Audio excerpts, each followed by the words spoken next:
Welcome, everybody, to the One to Go show. It is Pooka. Actually, let me back up. The Dirt Track Supply One to Go show. It is Pooka, once again joined by the Ryan Aho. So good to see you again, buddy. Yeah, it's been a while, man. It's been a while. I guess life was busy. It's that time of year for you, but you're back in action here. And, you know, we still don't have the Three Stooges, right? Because Bert's out this week, so it's just us two right now. But, hey, episode 81 there, Pooka. So me and Bert have been doing something here the last few weeks. Think back, who's an 81, number 81 that comes to mind? You got one for us? Boy, you remember Jack Haugen? Was he 81 by any chance? 86, yeah, that was the closest I could get. You know, of course, Ashley Anderson's the guy I think of, but did you spot one? I can't. Oh, you know I did. Come on. You know, Mike Rich, huh? Yes, Mike Rich, the modified and sprint driver. He ran supers, mods, lates. I remember it was yellow, blue, white, kind of multicolor. It said the Cove on the side. He was the one guy when Waller's won, I think, 2 national championships to start off with Soda Superstocks. He was a thorn in his side.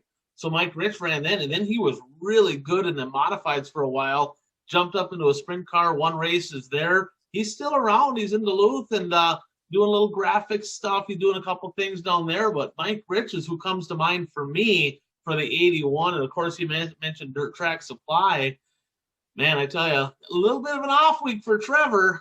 I don't know what happened. He broke something in the heat race, and he had to come from pretty deep in the feature.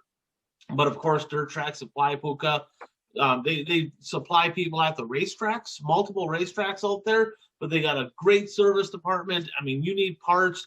Them guys know racing. I mean, if you're in the area, or if you're not, because they'll ship too, but if you need something, get a hold of Ron, get a hold of Trevor. They build the Aero chassis, a bunch of wins for Aero Nation already this year. But let's get to it, man. Welcome back. We're excited to have you back here.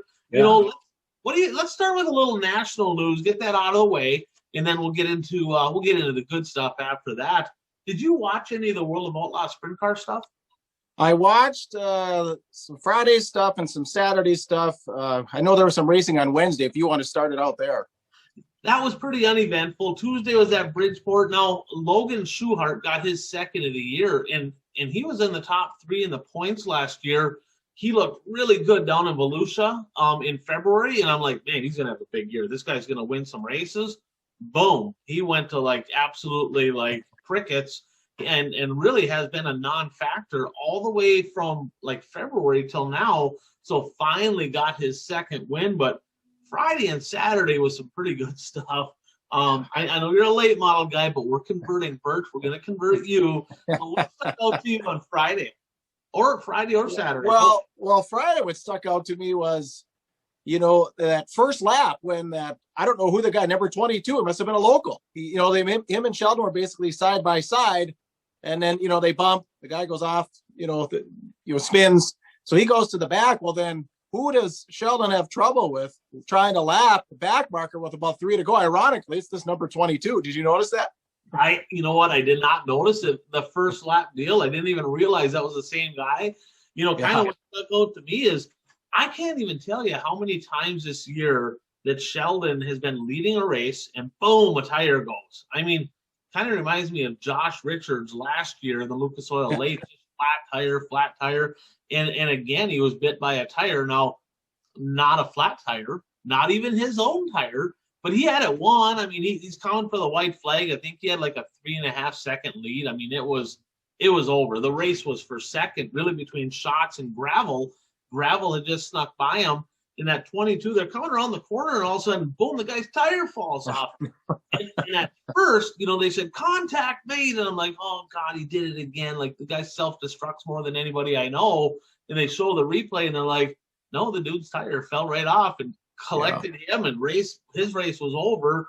David Gravel goes on to win, and I was kind of hoping, right, because Shots was second at the time. I'm like, oh, maybe he can get win number 300 there. But he had a bad restart. Gravel drove away, and a win for Gravel. So, boy, this win 300 is taking a long time.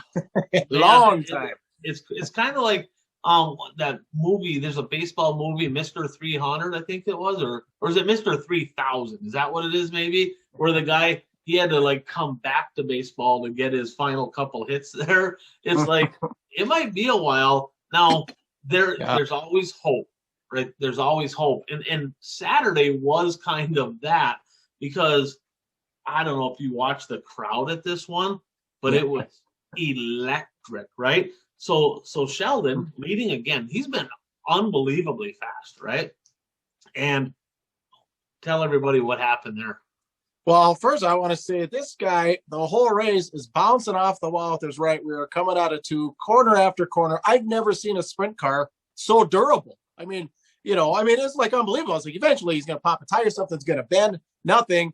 So late restart. Again, he's pretty checked out. I mean, he's got whatever. I mean, Blaney was there, but, he's going to win the race. Late caution, field crimps up. He goes back up to the wall. Of course, goes a little too hard. This time he actually hits the wall and it slows him down. Blaney slips by. And like you said, crowd goes absolutely bonkers. Now, here's the deal. So we've been calling Sheldon the Bobby Pierce of dirt track racing, right? He's fun to watch. He's exciting, self-destructs. And Jeff, our late model expert, give him a new nickname. It's Buggy Bobby, right? Okay. So we're going to call him Buggy Bobby. And Dave Blaney, now obviously he's had a stint at NASCAR and did other things. He hasn't won a World of Outlaw sprint car feature since 1997. Yes. 1997. I'm like, what? Come on. So that's 24 years ago since he won a World. I mean, that's unheard of, right? I mean, that incredible. And he was fast. He started second row. He was rotating on the bottom, had a good hot rod. But when they were showing the crowd with 3 or 4 laps to go, that just. I got excited, right? Because I got excited about the race. I'm like, man, he might get him here. We're waiting for Sheldon to screw up. But just watching the crowd on their feet and they're all cheering, and that's what dirt track racing needs. And we're going to get to that a little bit later in the show. That's what dirt track racing needs. And I know there's a lot of late model guys out there in our area. We don't have sprint cars, right? Brett Massingill said, I've been listening to the show a couple of times. You kind of converted me over. I'm a late model guy, but I'm kind of watching a little bit more sprint car stuff. And quite honestly, the sprint car racing has been highly, highly entertaining. So it's been good stuff. Well, and a lot of it is Sheldon. I mean, he's every pitch is a fat pitch to him, so he swings for the fence. You know what I mean? And then you've got Gravel, and you've got Macedo, and you've got Sweet, and of course everyone knows Shots. So there's, you saw the crowd both nights. It was packed. It was jam-packed. So, it was. I know. Marks has been good, and then they were up there at Lance DeWeese and the Pennsylvania Posse deal. I mean, the sprint car racing's alive and good, and maybe part of the reason is because it's a traveling deal, there's not as much like weekly stuff. I mean, there is weekly stuff, but it's different, right? I don't know if that's part of it or not, or just the fact that let's face it. I mean, they're on the pump. I mean, these sprint car guys most of the time. Now Blaney won. He was I would say methodical win right there, right? Kind of rolling the bottom, smooth, patient. Yep. But sprint car racing is exciting because you don't know what's going to happen. I mean, it was pretty intense. Now, let's get into some late model stuff. So we had Lucas Oil and World of Outlaws race. Lucas Oil late models race Friday night. I know you watched that. What stuck out to you? Well, actually, what stuck out to me the most was Tyler Urban, Victory Lane, pouring the can of beer on Mike Marley. I mean, he is turning into kind of a guy you kind of got to watch, whether it's on the track or off the track or listen to an interview. He's kind of, he's young, but he's turning into that guy where he's entertaining. I mean, a lot of people don't like him, but he is entertaining. And stay tuned, right? Stay tuned, because we have a little bit more Tyler Erb drama that we're going to talk about later. I mean, it follows him everywhere, right? But he reminds me kind of a Steve Arpin, right? And back when Arpin was up racing, that guy he'd hit everything. I mean, he'd drive over people, quarter panel them, slide job off the track, on the track, checkers, wreckers. I mean, he was exciting to watch, flamboyant, got that personality. Like, he just kind of had that charisma to him. I mean, Steve Arpin was kind of like that guy, and that's why he made it down, had a shot at NASCAR, because talented but high charisma. He didn't really care what people thought. He's like, I'm me. I'm doing me. Right, wrong, or indifferent. I'm me. Tyler Erb's kind of the same thing. I'm me, right? This is who I am. You don't like it? Change the channel, right? And exactly. So you're exactly right. He's pretty cool dumping beer over him. But I got something else out of Victory Lane there because Marlar won. Did you listen to his speech? Yes. What do you what stuck out to you there? Well, if you're driving for somebody, typically you get a percentage of your winnings, right? He gave his winnings to his pit crew. Now, if my former pit crew is listening, I'm sorry, my checks just weren't big enough, right? I mean, you're lucky if I got to pay your way in or you got pizza or pop out of the deal. But the fact is, I thought that was pretty cool. He just showing his appreciation to his crew. He says, I'm giving my winnings to the pit crew on this one. I hope they go fishing. They enjoy fishing. They work their tail off. And, Mike Marlar's kind of a class act guy, so pretty cool to see him get that win down there. Yeah, and a chassis change. I mean, he, right like this, Longhorn to, wasn't it Long or no, Rocket? Where was he? Rocket's a Longhorn. Yeah. Rocket. Rocket's a Capital. It's in a Capital. Oh, Capital. Yeah, you're right. Yeah. You're right. So yeah, I mean, so that didn't take him long. And unfortunate for Bronson, it's probably his race without that caution and the tire going down. But another tire. Another tire. Yeah. But it looked like a pretty cool track, and they got around there pretty good. And unfortunately, it was cowboy up, kind of a rodeo deal, kind of narrow, and it was kind of hard on equipment. They must have got a bunch of rain down there, but for what it was fairly entertaining. I will say this: it was way more entertaining than the World of Outlaw race, right? The World of Outlaw late model race. I mean, it ain't even close. We'll talk about that next. Port Royal. You touch a little bit on what you got out of Port Royal. I got a couple notes here myself.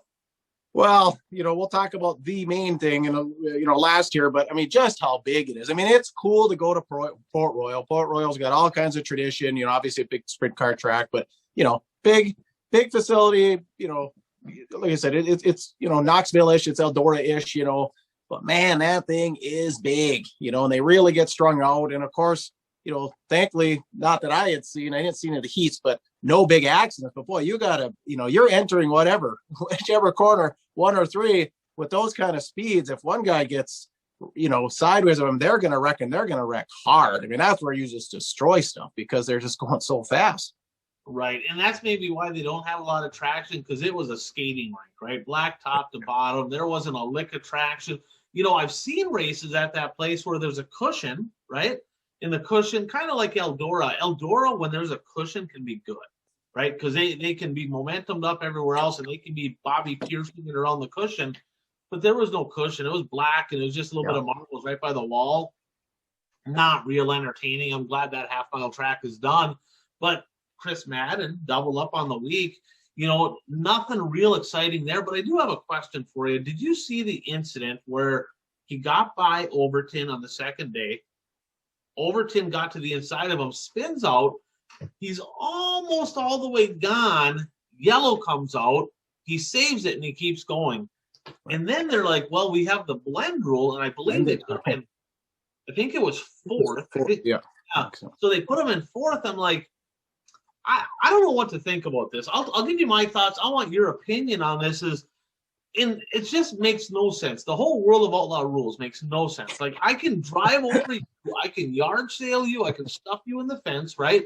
Your car could be still raceable, but you go to the back. It don't matter. I spin you out, you go to the back. I spin out by myself. The yellow comes out. I clearly caused the yellow, and they're like, well, you didn't stop, so we'll just kind of throw you up in the middle of the field here somewhere. I just don't get it. It makes no sense to me whatsoever. They won't make a judgment call. But then again, on that deal, they do make a judgment call. Well, we're going to just go ahead. He kind of saved it. It was interesting. I had not known about the call until Eshelman was explaining it. There's this blended caution. And I mean, I guess maybe it's good for the travelers. You're out putting so many miles on. And yeah, I guess if you could keep it going, and instead of him going all the way to the back on this half-mile track, he wasn't going to go anywhere. He gets to be in fourth. Does it lead to maybe more aggressive driving because you're willing to take the chance? Maybe if you can keep the thing going. And even speaking of that, do you think it was a little early for Overton to be that aggressive? I mean, Madden had just passed him the previous corner, and he tries to slide job back on about lap 20 out of 50. Yeah, I don't, because it locked down, right? Yeah. So he knew he had to get back to the front before it locked completely down rubber. Otherwise, there was no chance of getting the lead. So he had to. But I see your point, but if let's say that I'm Overton and I cross it up, right, and I keep going, but we've seen this hundreds of times, right, where a guy spins out, but he keeps going, right, but the guy behind him spins out to avoid him. Yeah. Yes. Well, then the yellow comes out, and then in this scenario, if that would have happened, Overton gets his spot back, right, and the guy that actually spun out to avoid it would get put to the back. So their whole That's rule. a great point. Yeah, it's just we haven't figured out the world of outlaws logic yet. Maybe we never will. It's trying to figure out men and women's thought processes. It don't really work, and they try to make things too complicated down there. But another little bit of drama that happened, and not a lot of, it was kind of not really noteworthy over the weekend. But of course, Strickler got the boot last week. And lo and behold, I kind of mentioned, I think he's got some issues. I've got some pretty good sources that say that, right? and next thing you know, he's driving for another guy who it's pretty obvious that he's had lots of issues, right? And I'm like, what kind of a match is this? So Kyle Strickler driving for Scott Bloomquist, and I'm just saying, right? But I'm looking at their car, I'm going, I think whoever's doing the graphics on that car also has some issues, because he might have been high when he lettered that thing. It was god awful looking. It's like I've seen some pretty nice looking hot rods for both them guys, and it's like that thing was just stupid looking. They went with was it Jeff Keeney? Is it Jeff Keeney down in Cedar Lake? Keeney? Do you know who that is? The 60. Yep. Yeah, they went with his model. They followed the Jeff Keeney model. Looked a lot like his. Just plain black, nothing to it. Yeah, it's like, good Lord. Well, I actually read an article. So he said this is like Strickler. I'm saying a dream come true. They interviewed Bloomquist. Bloomquist said, we're going to stick with this guy. We're going to see what we can work out here. He thinks he's got a lot of talent. Well, he does have a lot of talent. Strickler saying, these Bloomquist cars are made for Eldora. We're going to be there in a couple of weeks. 120,000 to win each night. The double dream or what have you. So they're very optimistic going forward. And then Strickler said, hopefully I can get my own equipment from him, and then maybe, just have, race out of his shop there in Tennessee. So, sounds like the pairing, like all of a sudden like this. And I guess if you're Scott, you lost Ricky. And how old's Strickler? He's got to be in early 30s. Yeah. So, you got somebody that's pretty young yet and ambitious and wants to go up and down the road. So, maybe we'll see what happens here. It'd be interesting to see 2 years from now if it works out. They had a good race at Volusia. They both spoke very highly of each other down in Volusia. Remember that? I think it was either early on. January. And so they're pretty tight. Hopefully it works out, because dirt track racing needs personalities like both of those two. So if it can work out, I think it's just great for the sport. So let's get to some local stuff. I know that you watch some stuff there on Dirt Race Central. Of course, watch drc.tv to catch all the racing action. They got, I think they're doing like 15, 16 races a week now. So, there's no shortage, right? There's a lot of racing that they cover, and they do a really good job. But over the weekend here, because we can't touch on all of them, right? The show would be 7 hours long, kind of like your favorite race program. We ain't going to do that, okay? But what stuck out to you this past weekend up in our neck of the woods? Well, yeah, thanks to DRC, because I was able to get some racing in. But what I wanted to do was go to Grand Rapids on Thursday. And, of course, Mother Nature takes that. And then I pick up my father. We're in the car coming from Chisholm and driving over the bridge, and a little bit of mist in Chisholm, get to the big bridge there, Mitchell Bridge, then it's pouring. We're like, what the hell? Like, it's really raining. So we pull into the track, we sit there, all of a sudden some cars fired up, came on the track. About 2 minutes later, they pulled them off, and that was it. So then I get back home, turn on the phone. It's sunny in Brainerd, like beautiful. Cedar Lake, I turn on, sunny, beautiful to race. I'm like, what the hell? I can't catch a break. So Mother Nature stuck out to me. We're trying to get racing up here, Mother Nature. There was and I'm doing the power rankings, of course, right? The buyraceshirts.com wanted to go show power rankings. So I'm keeping track of all these races. There was 21 out of the races that I was covering, right? To kind of count for that. There was 21 rainouts this past weekend. Ooh, I'm like, that's insane. So yeah, Mother Nature was not nice. She was just we won't. There's words for that. We won't go there. Yeah, we're not. The The only other one thing that stuck out to me was 3 heats of late models at Cedar Lake. So that, you know, you don't see that very often at Cedar Lake anymore. So, but what stuck out to you? Well, in Cedar Lake, I'll touch on that quick, kind of a cowboy up type of track. Wasn't overly rough, but it was just a lot of choppiness in the hammer, right? So, I mean, he's good on that kind of stuff. We'll touch on that in a minute. What stuck out to me is I-94 Sure Step Speedway over in Fergus Falls. They had the NLRA season opener for the late models, 31 cars, which in this day, right, that's a really good car count. And, you know, I've been kind of a little critical. I'm like, man, that place has just been black top to bottom. It hasn't been overly racy. Then 2 weeks ago, they overwatered it, but they were kind of testing. He got it right. I mean, the track was incredible for that I-94 for the late model race there. It was really good. Dave Moss won that deal. Bryce Sword. Now, that's 1-2. It looks like 12, but it's 1-2. This kid was incredibly fast. He was hustling on the high side. I think he started 4th row or 3rd row for sure. He got to 2nd. He chased down Moss. I'm like, he's going to drive right by him. And he just smacks the wall in the front straightaway. The front tires come off the ground like a Bobby Pierce move. He stays in the pump and he chases him down again. I'm like, it was entertaining. It was good stuff. So hats off, Don Shaw. Great racing surface over there. And, you know, another thing that, you know, let's go to this because I got a fan question of the week. Another thing that stuck out to me, but I also had so John Tardy, which of course, you know, right? Kind of family. Yeah, we're family. What in the world was the yellow flag for in the Midwest Mod feature at Ogilvy? Yeah, set this up for me because I didn't see any of that.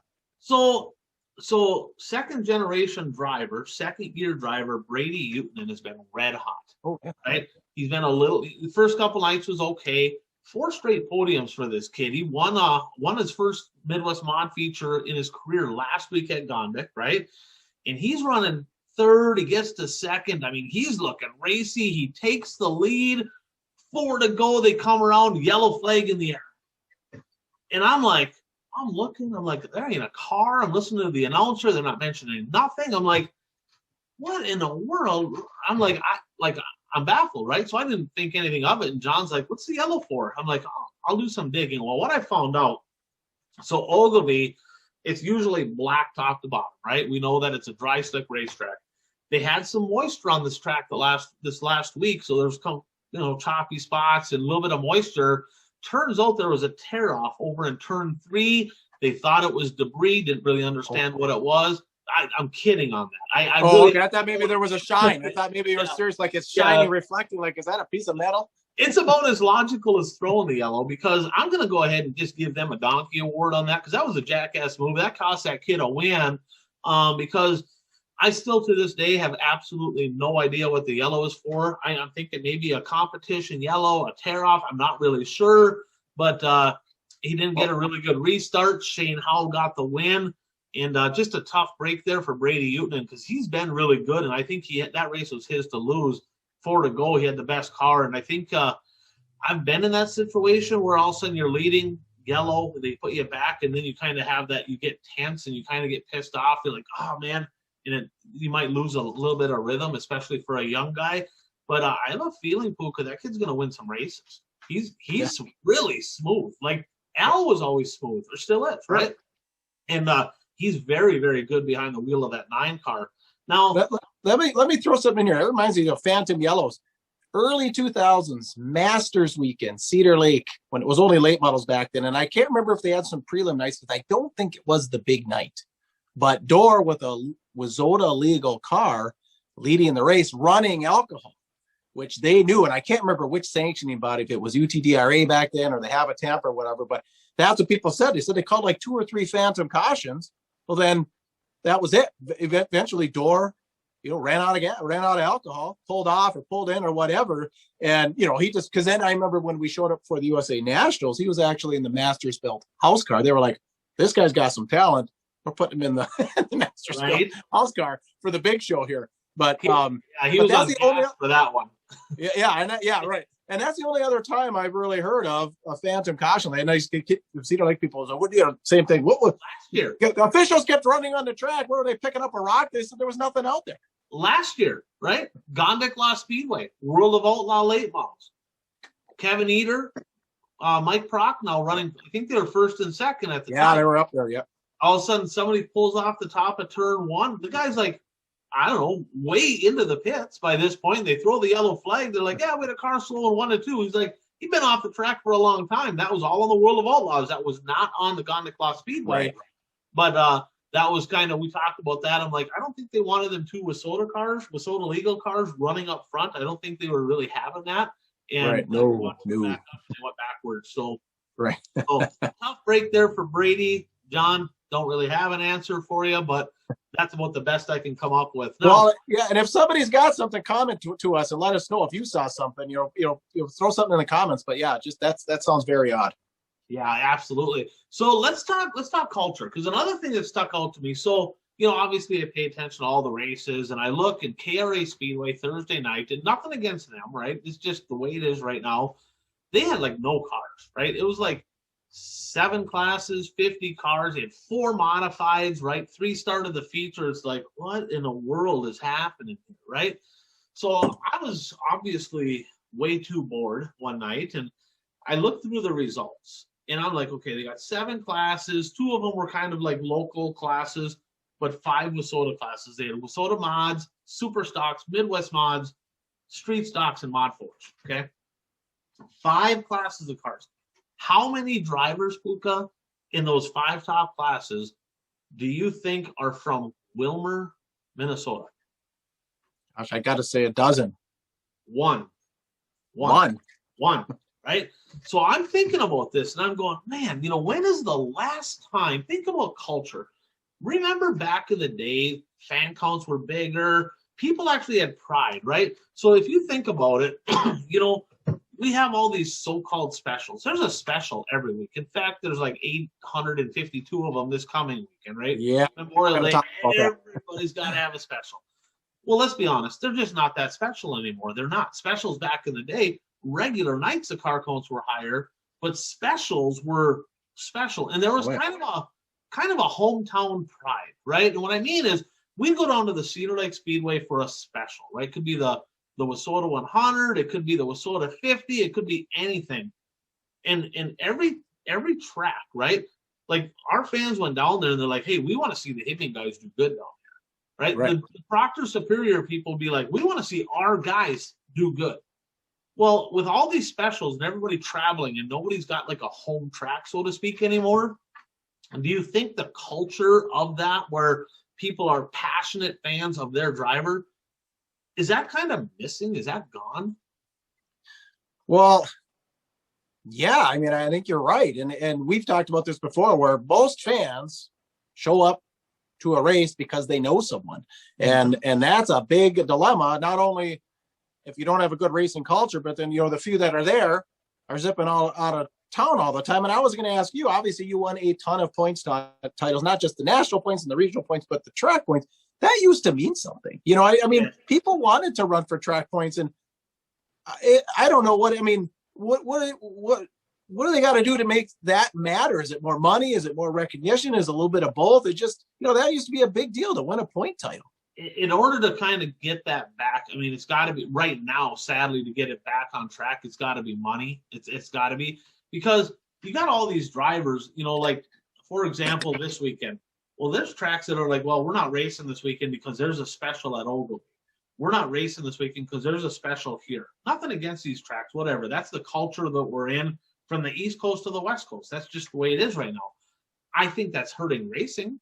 I think that specials, right? I've heard promoters say, man, we tried this special and we just can't get enough fans, right? We just don't get enough fans. They're getting good car counts, but they can't get fans to come. In order for a special event to work properly, fan-wise, right? Right now, they have to pull fans from all these outside areas and hope that they're following their drivers to the track. That's a problem. That's an issue. It shouldn't have to be that way. See, I did some research, Pooka, and I don't know if you maybe looked at it. We talked about this before, but I picked 5 tracks here. And I'm like, okay, these are 5 tracks that come to mind that have a pretty good history of racing.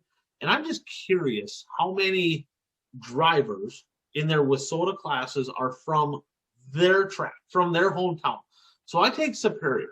I'd say Superior in the northern part in our area is probably a step above Hibbing, Proctor, Rapids, Bemidji, right? Yeah. They got a better fan count typically. They usually got more cars. So they're just a step above right now. Now, they got 19 cars from Superior that race Superior on a weekly basis. 19.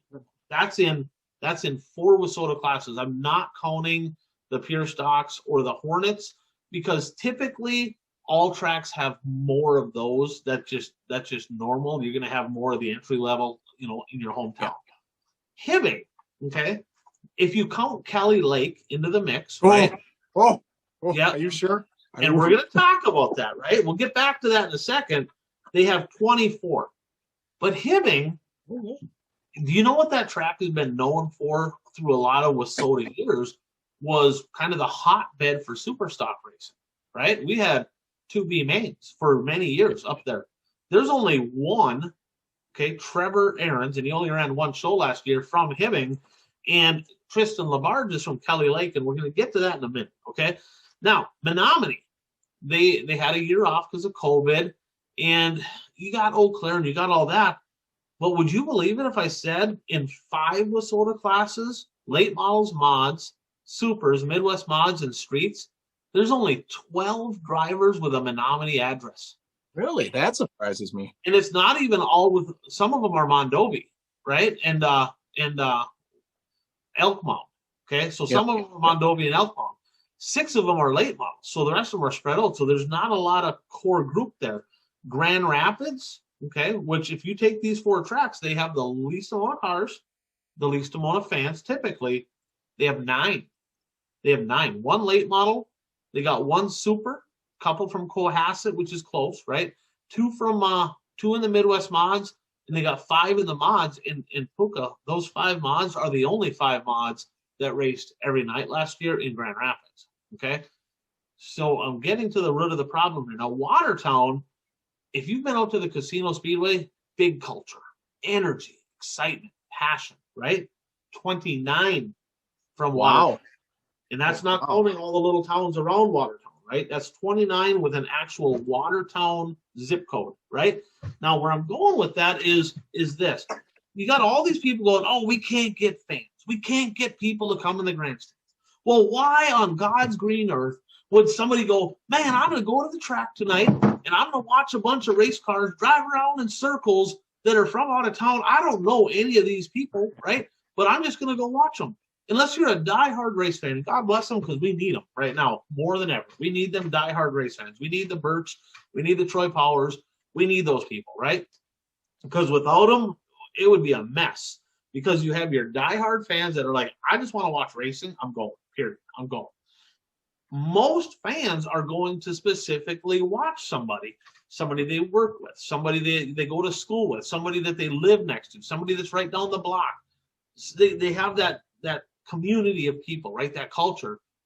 If you're a racetrack and you don't have several cars from your hometown racing, that's an issue, okay? Because the writing is on the wall that 5 years from now, 8 years from now, your track's shutting down. I'm telling you, it's just the way it is, because you can't rely on out-of-town people, out-of-town fans, out-of-town drivers to make your program go.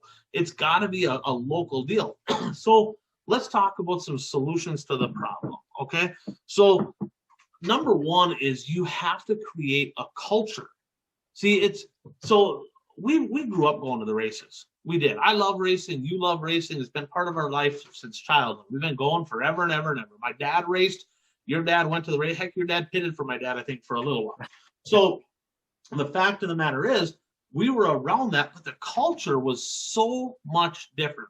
The number one thing that really racing stood apart from every other sport in the whole world was the interaction between the drivers and the fan base. That's gone at most places. Okay, at most places that does not exist. It's just not it. What are some reasons for that? Well, you got people like Pooka out there that think that you need to have 10 classes of cars. We know that Pooka doesn't like 10 classes of cars. And we want the program to go long. Yeah, it's got to be at least 12 hours, right? So we don't go in the pits after. And yeah, that's exactly it. A race program should be 2 hours and 45 minutes to 3 hours. That's what it should be. Okay. Add in all the extra stuff. If you can't get your race program done that fast, you have an issue. You have to make some adjustments. Now, what could some adjustments be? Reduce a couple classes. Which ones? I don't know. Depends on what area you're in. You know, I'm not going to go ahead and name one because it's different in every area on which one they should drop. So there's no right or wrong answer there. But let's face it, 4 classes is about perfect. I can tolerate 5 sometimes, depending on how many cars are there. But you get into 6, 7, 8. No, that can't be a case, right? You know, a race program, if it's 4.5, 5 hours long, that's a bad deal. So after the races, that used to be a big deal, right? And there's, you know, like I talked to John about this. He says, you know, a lot of people stuck around after the races and they drink till 2, 3 in the morning and go home. Yeah, cops have kind of maybe, you know, they frown on that a little bit more than they did then. So that really is a factor though, because a lot of people stuck around. They'd have a few beers and that's kind of gone. So if you do that, get yourself a driver that can drive the car home so you can stick around and have some beers after the races, right? You get a designated driver. It's not a bad idea. But again, like you said, if the race program's 5 hours long, nobody wants to come down after the races. Yeah, it's a constant issue because my kids, you know, they were young and they always wanted to go in the pits. And, you know, it was like 10:30, 11 o'clock. I'm like, gosh, you guys are going to be struggle busing already. We go in the pits for another hour, you know, midnight or something. Like, no, we're just going home, kids, you know. And I mean, we did sometimes, but like I said, when I was a teenager, I went to the pits, so everyone, every week. I mean, that was just part of going to the races, was going in the pits after, period. It was my favorite part. I mean, when I went to the races, when I was a kid, when I was a little kid, I wanted to watch my dad. I wanted to watch, there's a handful of people, Danny Clauju, because I knew him. I wanted to watch Jeff Forcine. I wanted to watch Dick Chrisman. There's some people that I wanted to specifically watch because I knew them and I felt like, hey, they're my friends. Joel Kreiderman, because, you know, I had Kreiderman, you know, I met him. I got pictures from him. Next thing you know, he's coming to my dad's house for Labor Day, you know, over the weekend. I'm like, I'm for sure watching Joel Kreiderman. But I didn't want to watch all the races. And that's where I think promoters are messing up. They're like, we need a lot of racing. Most fans don't want to watch a lot of racing. The diehards might, right? But the diehards still don't want to watch all the classes, right? It just is what it is. Most fans are there to watch somebody specific. So we don't need 800 classes. Now, on the flip side of this, we know that right now, in most cases, it's tough to get people down in the pits afterwards. Some drivers are leaving early because they're racing 4 nights and they're already wore out. So we got to do this on the front side. So one thing we're doing up at the Donlinger Automotive Grand Rapids Speedway this year, we're having a behind-the-scenes deal, okay? So, Pooka, I want you to imagine if you brought a friend to the racetrack, right? Somebody that's never gone. Maybe they've gone once or twice. They don't really know anybody. I'm going to be completely honest with you, and I love racing, right? If I go to a race and I don't know anybody at all, I am bored out of my mind. Like, if I don't see a point battle, if there's somebody trying to break a record or I know people, I'm like, to me, and I'm a race fan, it's literally just cars going in a circle. It means nothing to me. So as a race fan, if I know that, it's for sure that way to the people that literally have nobody to cheer for, right? So before the races, and I urge people to take advantage of this, if you bring somebody, you know, we're going to have a first come, first serve deal, bring them down in the pits. And if there's 4 classes or 5 classes of cars, go introduce them to one of the good drivers, right? One of the top drivers in each of those 5 classes.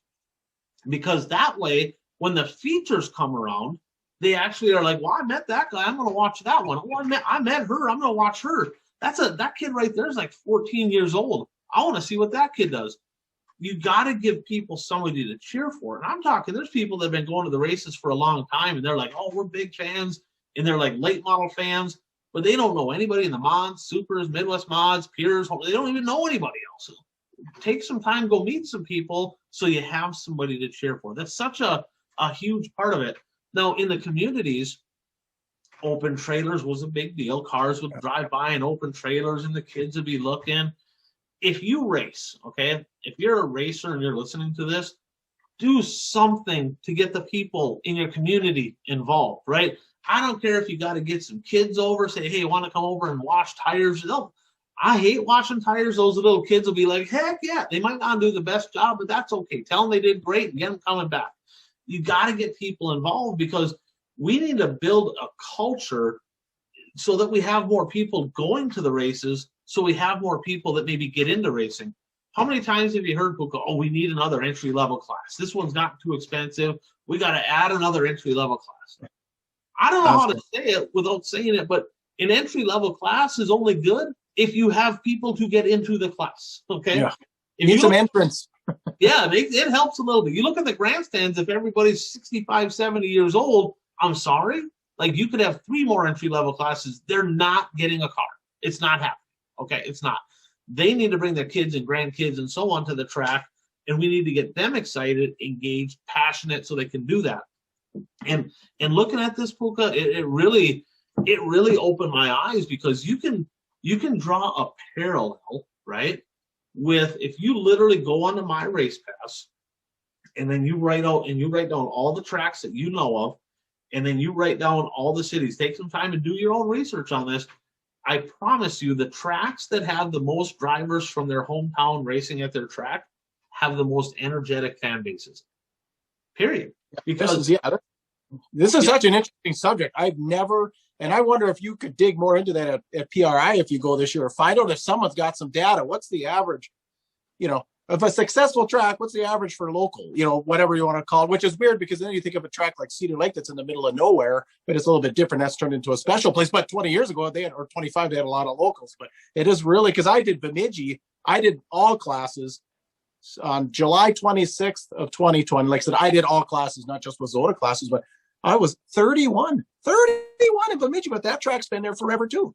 And they got a passionate fan base. They really do. There is some passion. That place can kind of get rocking a little bit. I always say, well, it's Bemidji. The racing's not quite as professional. Well, let's be honest. That might be better in some cases. More grassroots. People can afford it. For the most part in Bemidji, you don't see half the. I bet you there's more open trailers in Bemidji than there is at every other Wazota track. I put money on it. I'd be shocked if that's not true. That'd be kind of a fun thing to check out. Another fun thing. So back when I raced Pooka, Kelly Lake, for example. So if you're not from the Iron Range, you might not know what Kelly Lake is. Kelly Lake is, Hibbing is a suburb of Kelly Lake, okay? Kelly Lake's just off to the side, little mining community. But Bob Girardi's kind of the godfather of Kelly Lake racing. The guy was a legend. And because of that, there was a lot of people in that town that were hanging out Bobby G's shop. They were big fans of Bobby G. They all become racers. Then you had Wallers, you had Esty, you had Ruzich, you had all these people, Skalski, and they're building fan bases, and they're just, it was passionate. Now, if you look at how many races are in Kelly Lake, you probably count them on one hand, like 5, 6, maybe, something like that. You got a couple Estes in there, Tristan LaBarge. There might be 1 or 2 more. That's about it. But there was a time where you go to Kelly Lake on a Saturday night, it's a ghost town. You could have looted the whole town because they're all at the racetrack, every single one of them. And nowadays, people are like, well, we got quite a few local cars. Within a 25-mile radius, they're considering that local. I don't consider that local, okay? Now people are considering that local. Why don't I consider that local? 2 reasons. When I raced, I was from Chisholm, Vulcan, actually, but north of Chisholm. I wasn't considered a local. Hibbing had their group, right? Kelly Lake had their group. Chisholm had their group. Virginia, Mountain Iron, Gilbert, Eveleth had their group. Grand Rapids had their group, right? Duluth had their group. Even the Proctor cars and the Superior cars, that's 2 totally different groups of people. When you talk fan bases, they're like, these are Proctor cars, these are Superior cars. They're across the bridge from each other. So everybody's got their. Now, the deal was that created a passionate fan base, because the Chisholm people that went, they're like, we want the Chisholm people to do good. No different than high school sports. When we played hockey, heck with Hibbing, right? I don't want Hibbing to do good. Check the Chuckos, right? We wanted to beat Hibbing. So that rivalry was there, right? You had the rivalry between the towns. Corey Slusher taught me this. He said, when I announce or I put a point sheet out, I always put the town, because if somebody from that town comes, they're like, well, I don't know any of these people, but that person is from my hometown. I'm cheering for them. Sure. That actually is the truth, right? So number one, if you don't have people from your hometown at your racetrack, especially Wilmer's got 20,000, but every town is different. That's an issue. The other thing is this: people just don't travel anymore. They don't drive. They simply do not. You take all these streaming platforms, and even if they didn't cover WISSOTA racing, right? Even if Dirt Race Central was gone, there's still dirt racing you can watch every single night, right? World of Outlaws, Lucas Oil, all these different races. You can watch racing. Literally, you can watch racing, I bet you, 6 nights a week, sometimes 7 nights a week, all summer long. You don't need to leave your house to watch racing. Don't need to do it. You want to go to the racetrack for the culture, the community, all that extra stuff. All that extra stuff is missing. It's got to come back. And quite frankly, like I said, it's hard to get drivers to travel. Fans for sure ain't going to travel. That Right. ain't happening. I can't even tell you how many times I've heard it already in the last 2 years. I could go down to Superior on a Friday night. We got Friday night off. In fact, John Party said this. He goes, we got Friday night off. We go down to Superior. We ain't getting home till 2:30 in the morning. I ain't driving to Superior. Why would I do that? I jump on Dirt Race Central and watch the races. Boom. It's cheaper. Don't have to travel. No chance of getting in a car accident. I can eat my own food. If I want to drink a beer or have a pop, I can do it at home.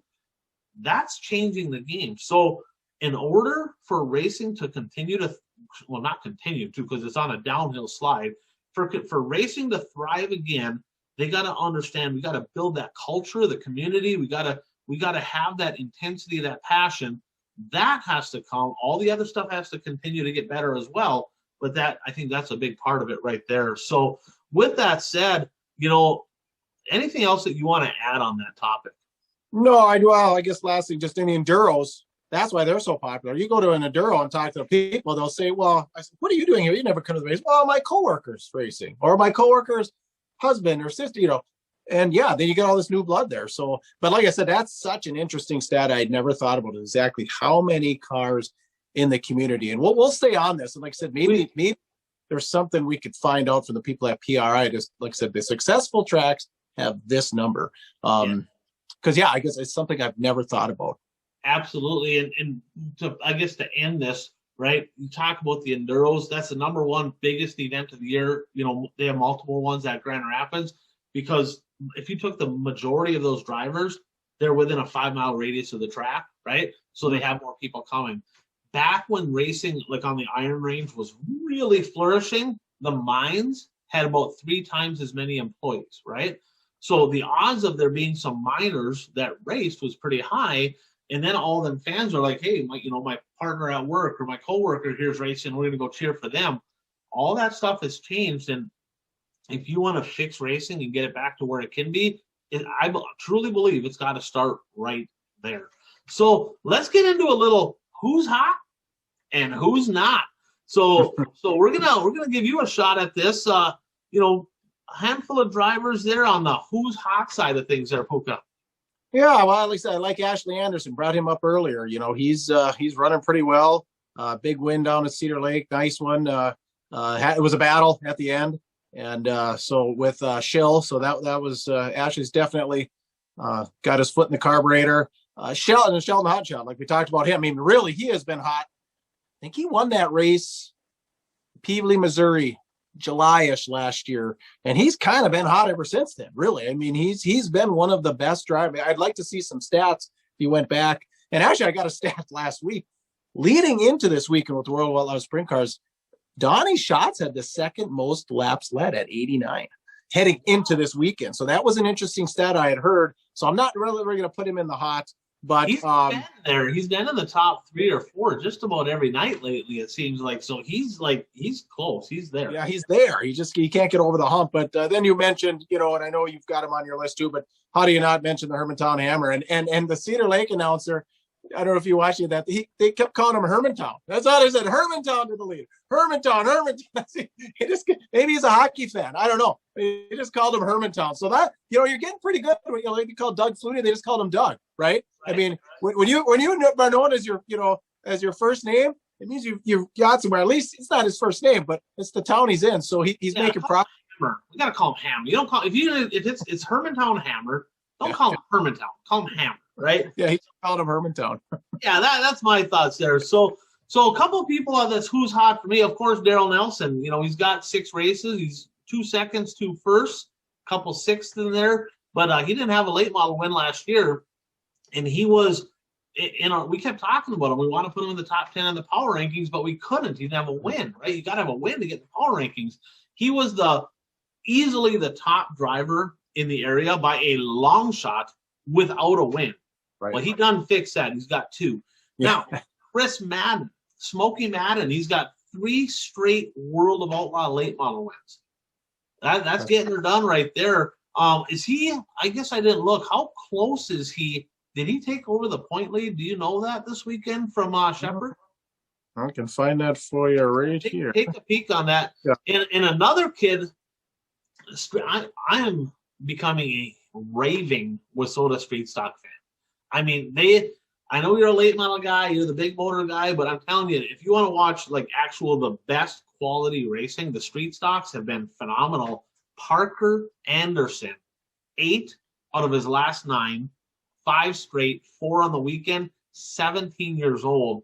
His dad was a heck of a race car driver back in the day, ran multiple different classes, and I think he got 3rd in Superstock National points. I think one year he was up there. But Parker Anderson from Phillips, Wisconsin, that kid is on an absolute tear right now. Did you find anything there on the? Yeah. Shepard's still up on Madden by 26, and then Tyler Bruning is 3rd. So he closed the gap. It's right there. So, and let's face it, Brandon Shepard has been not good. Okay, right. So we'll get into my who's not. And you go ahead and start there. Yeah, Brandon Shepard is just. I don't know what the deal is, and let's face it. Rumor has it, and I have some sources that really believe that they don't have any fact behind this. No actual fact that they've told me. So I'm waiting for details. But they took something away on the left rear of them rocket cars, and they just ain't been very good this year. Let's be honest, right? Let's be honest. The biggest reason they got that droop rule last year was Mark Richards, right? Yeah. He pushed for that deal. Do you even think for a second that he was going to push for that droop rule if he didn't already have something figured out that was going to give him an advantage with it? Right. So he had something figured out. He showed they dominated last year. The Rockets were good until the end of the year. The Longhorns found something. Well, rumor has it whatever they had going on that was different got taken away, and the Rockets have been junk all year. Yeah. Now, another guy, Midwest Mods, Brock Grunwald, most wins last year, right? So he had the most wins in the area in the Midwest Mods. He's got 1 win in 8 tries. He don't even look fast. He's got a bunch of podiums. He's kind of there. But 2 weeks in a row on his home turf at Alexandria, he was side by side for the lead early, and they put a straightaway on him. Cool.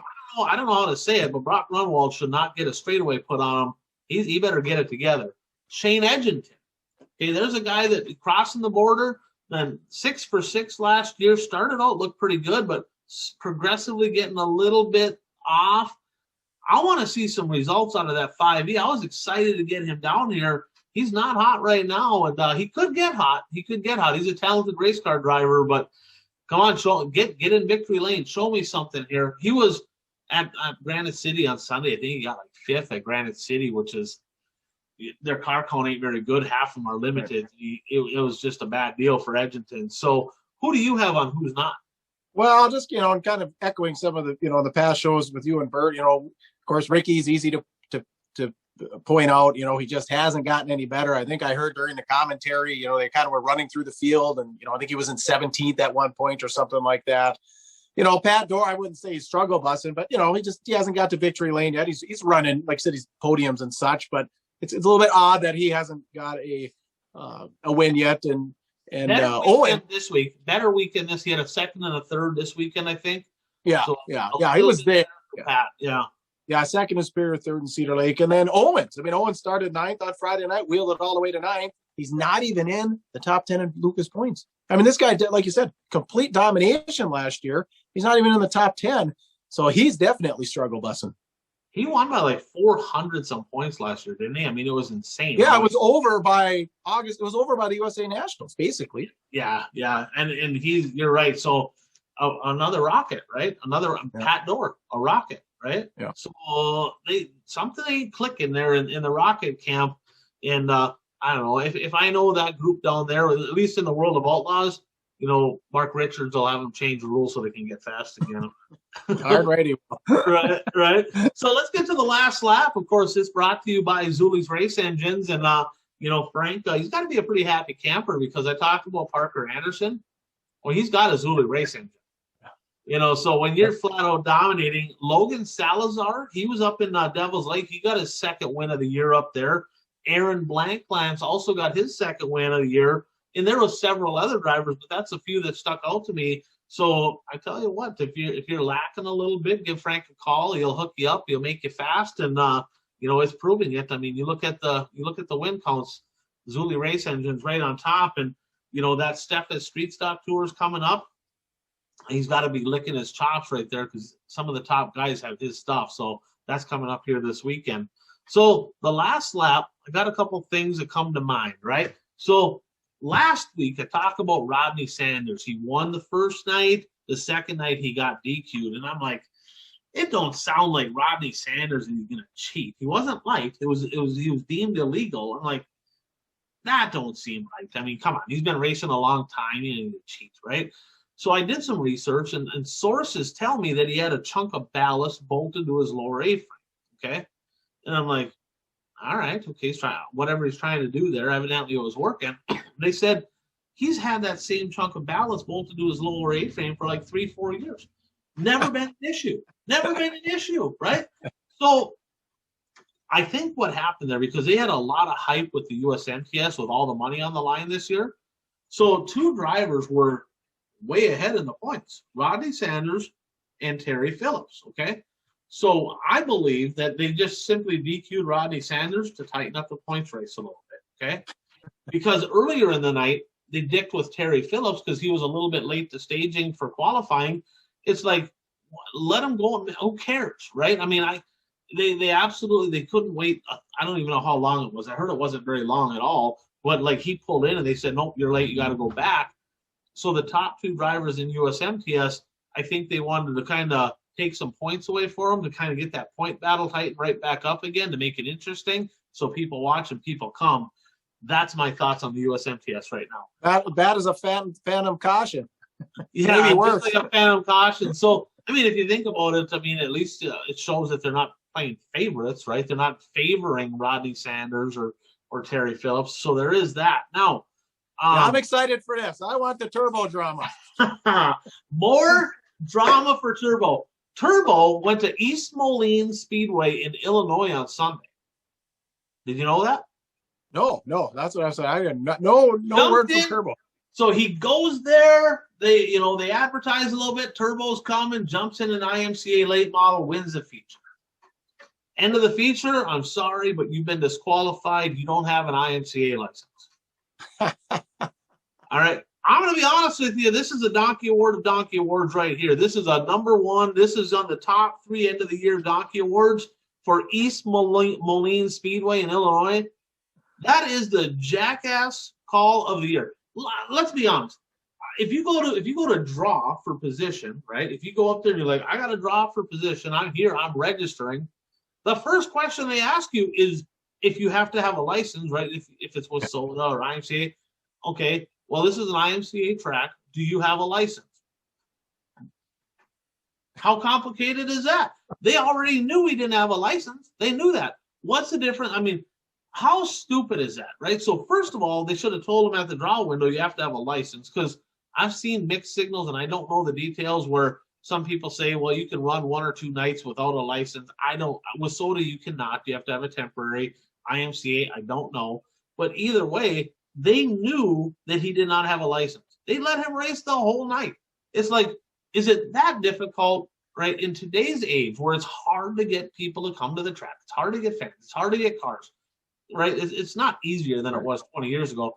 Is it that difficult to simply go down and say, Turbo, look, I know you're racing an IMCA car. You got to buy a license before we let you race. You know, hey, here's how you do it. Let's get this figured out. Is that too much to ask? Am I way off base here? What do you think? Oh gosh, I can't believe that's like child stuff. I can't believe that they.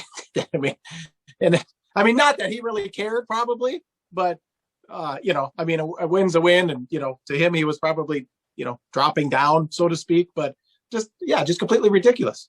I mean, don't you? Yeah, shouldn't you have to show your license when you draw? Shouldn't you actually have to show it? Now I don't know how IMCA works. Somebody can maybe add this on there because we have some IMCA listeners. But I know in Wissota, right, it's all on my race pass. So when you go to register, it says if you have a license, it's all on there. East Moline is on my race pass.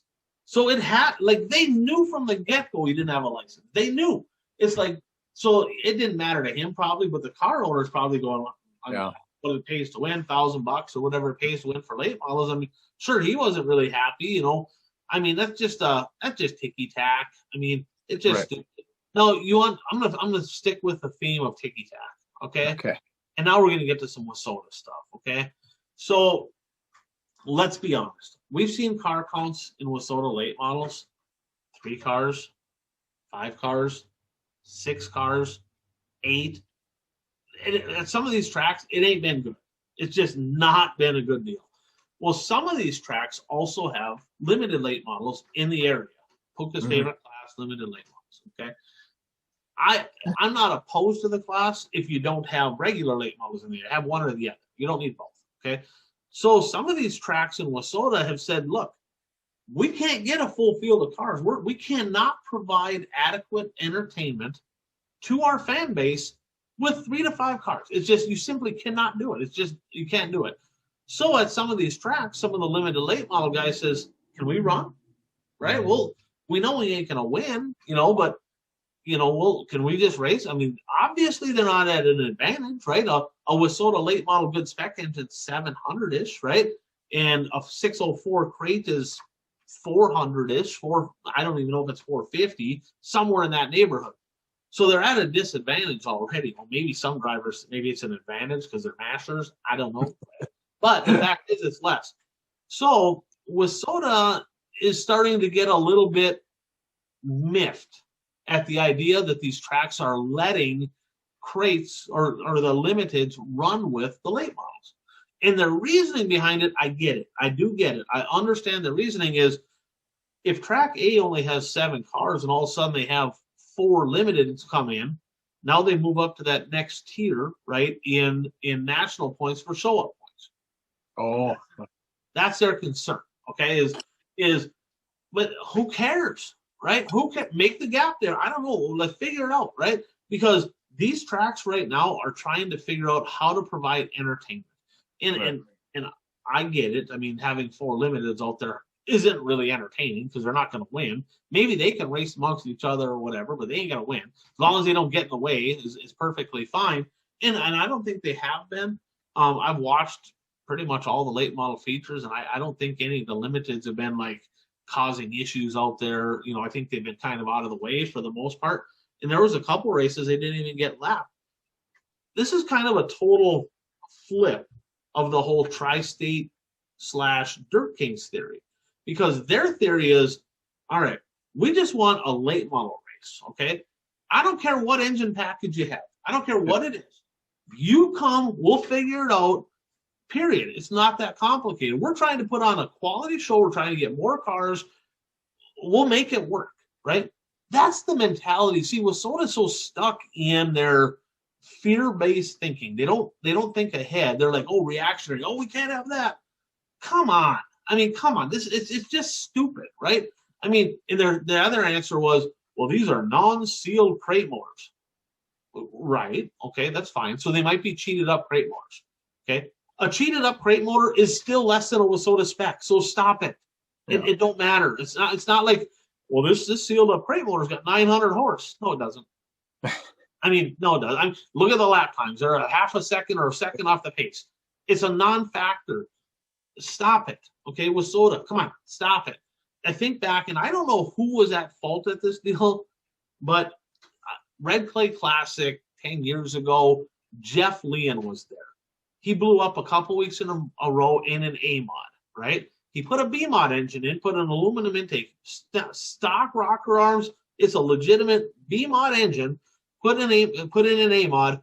He got disqualified. He got a fine, had to pay $2,000, got a 30-day suspension, right? For having a B mod motor and an A mod. At some point, common sense has to enter the picture, right?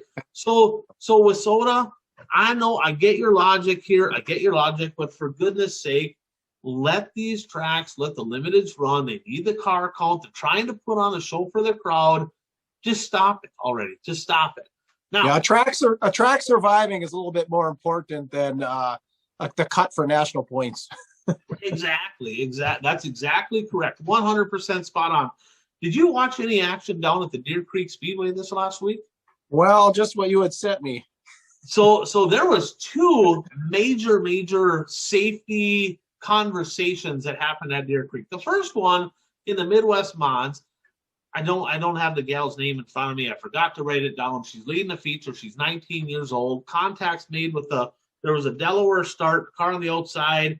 They hooked a little bit, and she hit the wall opening wide open. I'm like, oh my God, right? That thing went up in the air. Well, the first thing I noticed though is like white stuff everywhere. They had foam safer barriers at the wall opening. Okay, now wall openings is an issue, right? Hats off to the Deer Creek Speedway for having that foam there, because that may have like saved her life. That may have saved her from major issues. So that's good, right? But all these tracks that have walls around them, I've never seen one where the wall opening I would consider like safe, right? They all look, I would say the best example, I think Superior is one of the better ones, because the wall, they only have one opening and it's off a turn 2, so you can't really hit the opening because it's not a straight on deal. So I think tracks need to kind of look at what they got at the Gondik Speedway. I think that's a great example right there on what you should have. This wall opening is coming into turn 1, so when you hit the edge of the wall, it is scary. So the next thing is in the super stocks, Shatney Sanders lost the drive shaft, Pooka. The thing was all folded up. I know he broke his femur. I heard he had some knee damage too. I'm not 100% sure. And that drive shaft deal has been a bad deal, right? And I've had some heated discussions. People are like, you gotta have carbon fiber. Without question, a carbon fiber drive shaft is a safer option. I don't dispute that. That is absolutely 100% factual.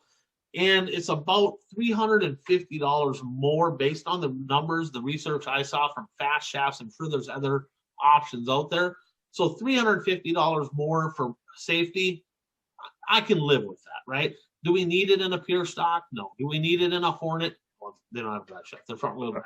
Do we need them in a street stock? No, right? But I think there's two parts to this, right? Because I've looked at some cars, and I'm not calling anybody out. You call yourselves out, and if you're a promoter, a tech guy, somebody listening, go look at some of these cars and see for yourself. There's cars out there, Pooka, where their drive shaft hoop, they're like, well, we have a drive shaft hoop. It's right here. I'm like, drive shaft hoop? What are you talking about? Some of the cars are built so unsafe when it comes to drive shaft hoops that there's no way that it would ever do anything. There is proper ways to build a drive shaft hoop, like a system within there that's going to be safer for the racers. Come on.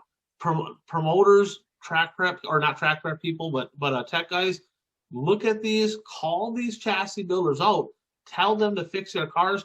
Maybe it needs to be a combination of both. Maybe they need better drive shaft tubes and the carbon fiber. I don't know, but this guy, he's pretty beat up. He might not be walking for quite a while, and he might not ever walk right after that deal. So, this is an example where something should have been done before it got to this point. So, lots of shout-outs for drivers this week, and I'm just going to keep it super quick. Is there anybody that you want to give a special shout-out this week that that had a big weekend in our region. Oh, they always say the only one that really comes to mind is the Hammer. I mean, and I see you've got them on the list here too. But yeah, I mean, that was impressive. Passing some cars at Cedar, passing some cars at, he didn't start on the front row at either place, and he looked good. So we'll stay on the Hammer, right? So his kid Cade has been running go-karts. Got his first career wing go-kart win over at the Rice Lake Speedway. So that's super cool. That was a good night for Nelson's, right? Because he won in the wing carts. Daryl, of course, got his second of the year, back-to-back in the late model. Kevin Buzzy Adams, 3 in a row. He kind of got off to a slow start. He's like, if I take this seriously, these guys are in trouble. Well, 3 in a row maybe proves that. TPO, Tyler Peterson, he got a pair of wins, both at tracks he's never won at before. Cody Borgeson, his first ever feature win. He got that down at the Rice Lake Speedway. Congratulations to him. Jake Smith, now you remember Bob Smith. He used to run a modified. Oh, yeah. You bet. His kid. So Jake won the Hornet National Championship a couple years ago. 2,000 to win Midwest Mods at the Granite City Motor Park last night. 30-some cars in the Midwest Mod. He got her done. His first career win. That's a big one for your first one. Chad Becker, somebody that's been a little bit off, right? But he won 3 of the last 4. So he's red hot right now, too. So now let's get to our picks of the week and something you haven't participated in, right? But, right now, okay, I doubled up last week with Madden. All right? Ooh. I had Madden on day 2. So the standings right now, Pooka, I'm at 12, Bert's at 8, Jeff's at 4, Pete's at 3, Keith's at 1. You're only 1 behind 5th right now with 0. So we're going to do some picks. So we're going to start with the Show Me 100, the finale. We're not going to do the prelim nights. We're just going to do the Saturday Lucas Oil Dirt Late models. Bert has T-Mac. Jeff has Brandon Overton. Actually, Jeff changed that. Let me look. Change that. He changed that. Let me give me 1 second here. He switched to T-Mac. He's like, I don't think Overton's going to be there. So he got that in time. All right. So that way, if there's any controversy, he got that in plenty of time. Pete has Bobby Pierce. Keith has Jonathan Davenport. Pooka, who do you have to win the Show Me 100? I'm going on a limb a little bit. I'm going to go with the youngster, Devin Moran. It's like the way he's been. I don't think that's out on a limb. He's been having a good year. He's won some races. Now, one guy to watch, too, I'd rather, because I think, if I'm correct, and I was thinking about Port Royal, and you were talking about the cushion. I think that's where Kyle Larson raced his first race for Rummy last year and was running the cushion and won there. But I think Shannon Buckingham led a lot of laps last year. As a matter of fact, I think he won because remember, he got moved also. They rained out Memorial and they put it in later in the year. Anyway, into the summer, or maybe it got canceled because of COVID, but I think Shannon Buckingham. So I'd rather, if you're doing dirt drafts, I'd rather Shannon Buckingham than Brandon Shepard because Brandon Shepard can't get out of his own way. That is a fact. That is a fact. So I'm going to take RTJ. I'm going to take him to win down there. So now let's get into the World of Outlaw Sprint Cars. There's 2 races this weekend, and I'll just let you give both picks at the same time. Friday's at Terre Haute. Monday, they got Saturday, Sunday off. I'm not sure if they got other racing going on, but not World of Outlaws. Monday, they're at Lawrenceburg. So I'm going to go ahead and take the Big Cat Brad Sweet to double up. That's who I have. Who do you have? I'm taking Sheldon on Friday, Terre Haute, that real small little, I think it's basically a quarter mile. And then Monday, Schatz is finally going to get it done. If he doesn't get it done on Monday, he might as well just wait until June when they get to Grand Forks. And they'll be like, when he wins there, it'll be like a sonic boom. We'll be able to hear it in Winnipeg and Billings, Montana, and Sioux Falls, South Dakota, and Duluth. It'll be, so, if you don't do it Monday, Donnie, just wait. I mean, you're going to be back at River Cities, I think, June 15th-ish. I got to be honest. Now that you say that, I want him to wait until then. That would be perfect to get win number 300 at home, right? As I said, the crowd would be so loud, it would be a sonic boom. I mean, they would go, just think about it. Just absolutely bananas. Absolutely. So Bert has Sheldon, and then he's got the Big Cat on day 2. Jeff has Donnie Schatz on day 1 and the Big Cat on day 2. Pete has the Big Cat Brad Sweet on day 1 and Gravel on day 2. And then Keith is going to go ahead and he's sticking with the 17 Sheldon Hoddenchild both days. Now, we're going to do something different here that we haven't done. We're going to do some picks for some Wissota racing action, specifically the Structural Buildings Wissota Late Model Challenge Series. 3 races on the week. I'll let you just go ahead and give all 3 picks. Friday's at Princeton, Saturday at Rice Lake, Monday over at the Granite City Motor Park.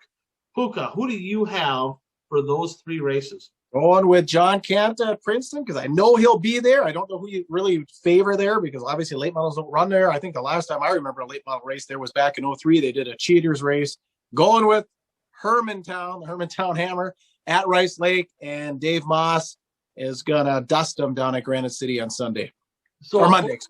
According to Ben from Dirt Race Central, and he's a pretty good statistician, he said the last late model race at Princeton was 1982. Okay. Well, I know the cheaters race in like 03 because I've got pictures because Eggersdorf had his car all doctored up, and I used to always think he was a cheater. So my buddy was a good, so I remember sending, see, look at this guy. And he didn't even know it was a cheaters race. He had like this fin on the front. He's like, oh my God. He didn't know it was a cheaters race. I was living in Montana. Yeah, I got to try and dig those up. Yeah, he was kind of a cheater. We got some stories on that too. Yeah, we did. Yeah. So I'm taking Jeffrey Massengill at Princeton. That's kind of been a bottom feeder type track. He's one of the best on the bottom tight corners. You got to be really good on the bottom. So I'm taking the 6M. I'm going to take James Nitro Giassi for some redemption at Rice Lake because he gave one away last time. And I'm going to take Dave Moss, who's been really good over at Granite City. I'm take him on Monday. Now, Bert I didn't even know that this guy had it on his schedule, but he's got Jimmy Mars at Princeton, Jimmy Mars at Rice Lake, and AJ Diemel at Granite City. Jeff has Giassi at Princeton, Radetsky at Rice Lake, and Giassi at Granite City. Pete took the Double One Express, Pat Dorr at Princeton, Giassi at Rice Lake, and Massengill at Granite City. And Keith has, just like you, he's got Canta at Princeton, Pat Dorr at Rice Lake, and then he's got the 6M of Jeffrey Massengill over at the Granite City Motor Park on Monday night. So pretty cool stuff there. Now, with that said, one thing that we're going to do, and I do it every week anyway, so my race pass, they have a pretty neat deal. They got like a fantasy racing. You got to have a monthly subscription. I think it's like $6 or something like that a month. But you can actually do a pick'ems deal, right, to where you pick all the different classes. And we're going to do the NLRA stuff, or not the NLRA, excuse me. We're going to do the Challenge Series stuff. So keep an eye on that. It's Princeton Friday, Rice Lake Saturday, Granite City on Monday. And you really kind of have a small window because when the lineups go up, it's when the lineups get posted between that point and when they run their heat is when that's open to make picks. Once they've run their heat, that's no longer open, right? So you have a small window. You got to kind of be on the ball there. But let's see if our fans can beat the experts here this week. We'll have a little fun with that. And we'll After's on. Yeah, and whoever wins that deal will accumulate the total points from the 3, and we're going to go ahead and we're going to give away a free car or something. Must-see events of the week here. So we got a lot of racing. I sent you all the different stuff that's coming up. And why don't you go ahead there, Pooka? What is your top 3 that stick out to you must-see events of this coming week for Memorial Day weekend? Oh, there's just so much up here in the Northland. Obviously the NLRA show in Grand Rapids Thursday night. I'm super excited. We got the Bod Nationals down in Superior. The Challenge Series, it's up in Rice Lake. And then Hibbing's trying to open. So, obviously that's 4, that's not 3. But, I'm a little concerned, like you talked about earlier. We got a lot going on. You got the Mod Nationals trying to draw a crowd, race it against what's Rice Lake 2 hours from there, 2.5 maybe, and then like I said, we got, the NLRA deal in Grand Rapids should be okay. It's an exclusive night, but then you got Hibbing trying to open and, Rice Lake's going to steal some late models, but busy weekend. What are your top 3?